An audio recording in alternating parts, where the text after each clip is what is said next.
Let's go Broncos! What if I told you the Denver Broncos are about to do something we haven't seen in almost a decade, something that's only happened 8 times in franchise history, and every time, it led straight to the Super Bowl? I'm not exaggerating. This isn't fan talk. These are concrete numbers, and what's happening behind the scenes in Denver could be the biggest story in the entire NFL. From a locker room that embraced Bo Nix as the man, to a head coach silencing all criticism, to seismic shifts in the AFC that are opening the doors to destiny. There's much more going on here than most fans realize. I have all the details, and you'll want to know every single one. But before I tell you everything, click the like button only if you're a true Broncos fan who never gave up, even when the team was losing badly. And if your heart beats orange and blue, prove it in the comments by writing, "Go Broncos! My heart bleeds orange and blue." Now, let me show you exactly why this could be the year we surprise the entire league. Now let's talk about the storm the Broncos are stirring up across the NFL. With a 10-2 record, something only 8 Broncos teams have ever accomplished in the franchise's 66-year history,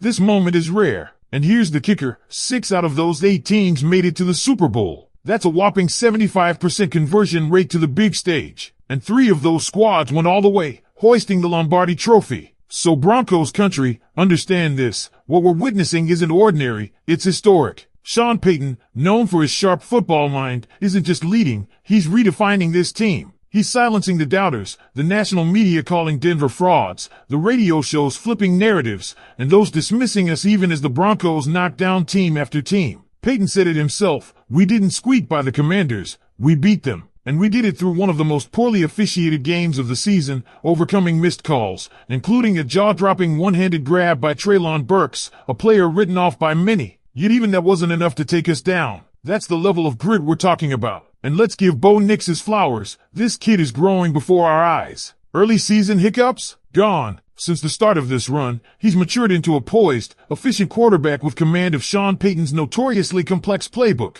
That system takes time, ask Drew Brees, who spent years mastering it. But Nix is already operating at a level where he can march down the field in overtime and deliver a flawless game-winning drive in under 3 minutes. That's elite. Last night, Bo threw for 321 yards, a touchdown, and 1 pick we'll dive into later. But in the clutch, he didn't miss a single throw. This isn't just about raw stats. This is about leadership, about belief, and everyone in that locker room believes in him. Why did Evan Engram choose Denver? Why did Talanoa Hufanga and Dre Greenlaw pick the Broncos over staying in San Francisco? It's not just about the money. They see what's being built here. They believe in Bo Nix. R.J. Harvey said it in his post-game presser. The locker room isn't surprised. They expected this. That belief, that culture, it's tangible. And it's making a difference every single week. Even in adversity, like with DJ Jones going down, there's optimism. Reports say he looked fine post-game, but it's worth keeping an eye on, especially considering the depth and impact our interior defensive line has had with guys like John Franklin Myers, Zach Allen, Uwazurike, and Malcolm Roach rotating like a wall of chaos. And while Denver climbs,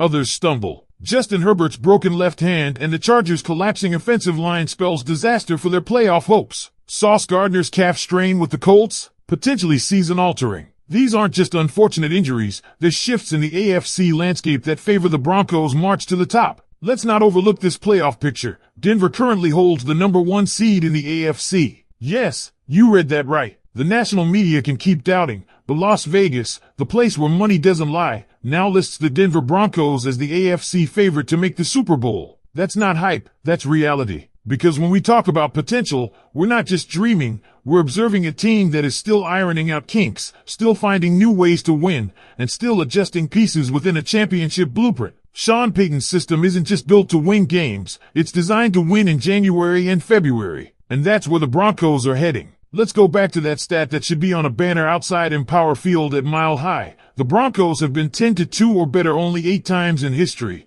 and 6 of those times, it ended in a Super Bowl appearance. This isn't just another hot streak. It's the DNA of a championship team being reawakened. And while critics point to close games and narrow victories, Payton's counter is irrefutable. Every Super Bowl team has those moments. Look at past champions. Look at how the 2022 Eagles won ugly against terrible teams. Look at the Chiefs seeking out wins before hoisting the trophy. Ugly wins, gutsy comebacks, weird plays, they're all part of the path. And right now, your Denver Broncos are walking that path with more swagger, more unity, and more belief than we've seen in years. Let's talk about belief, because that's really the fuel behind this run. Sean Payton has always been known as an offensive mastermind, but what's becoming clear now is how much he's rebuilt the culture in Denver. This is no longer a team waiting for things to go wrong. It's a team daring opponents to try and stop them. Every time it looks like the game is slipping away, like last night when Burks made that unbelievable grab, the Broncos respond. Not with panic, with precision, with resilience. And Bo Nix, he's not just getting better statistically, he's becoming the heartbeat of this locker room. That's why veterans and young stars alike are buying in. That's why players from other organizations are coming to Denver.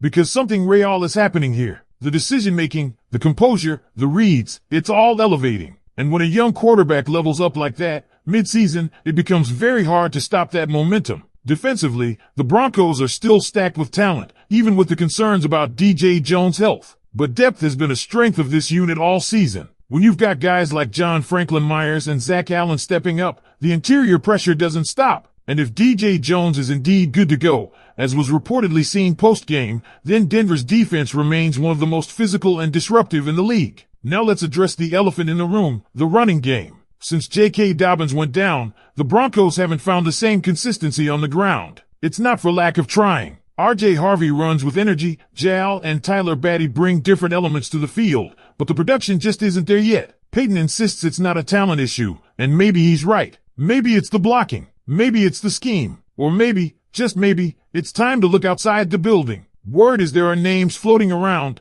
guys buried on depth charts or sitting on practice squads, who could come in and make an impact. But while the ground game stumbles, the passing game is starting to explode. And if that continues, it buys this team time to find the right balance. Because in the playoffs, balance matters. You need to grind out yards, shoot clock, control tempo. The Broncos are getting closer to that formula every week. And it's not just what's happening in Denver that matters, it's what's happening around them. The Chargers are reeling. Herbert is hurt. Their offensive line is falling apart. The Colts are losing key pieces like Sauce Gardner, potentially for multiple weeks. These setbacks to divisional and conference opponents aren't things you celebrate, but they do matter. They shift the dynamics. They open the door for Denver to surge even higher in seeding and confidence. And maybe the most underrated advantage right now? Chemistry. Look at this team. Look at how they respond to adversity. Look at the smiles on the sideline, the trust in big moments, the confidence with the game on the line. This isn't just a collection of talent. It's a unit. A team that truly believes it's destined for greatness. And that's something you can't coach,